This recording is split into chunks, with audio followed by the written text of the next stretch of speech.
મારું નામ મનુભાઈ રામભાઈ છે, ગામ વાસોદ। આ ઘઉં બલદેવના 221 નંબર ઘઉં છે।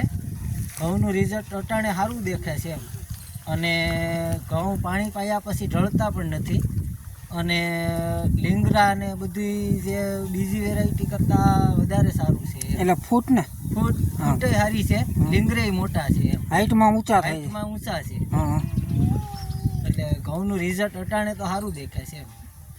આ તમે ક્યારે વાવેલું હે? વાવેલું 11મા મહિનાની 27 તારીખે। 27 તારીખે, બરોબર છે। એટલે આજે બીજો મહિનો ચાલે છે ને 26 તારીખ 27 તારીખ છે, હા, બરોબર છે। 3 મહિના 27 તારીખે થાય। ઓકે, બરોબર છે।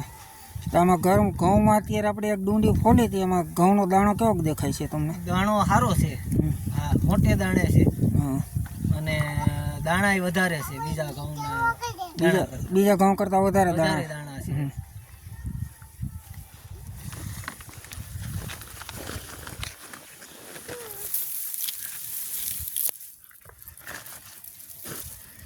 આ જોઈ શકો છો તમે ખેડૂત ભાઈઓ, આની ફૂટ છે, અને ઘઉંની હાઈટ ઓલરેડી કમર સુધી ઊંચા જાય છે, અને આ વસ્તુમાં પવનમાં ખાસ ઢળતું નથી। જે બીજા ઘઉં ઢળે છે એના હિસાબે આમાં ઢળાવ ઓછો છે, અને ડુંડી બીજા કરતાં મોટી સાઈઝની છે।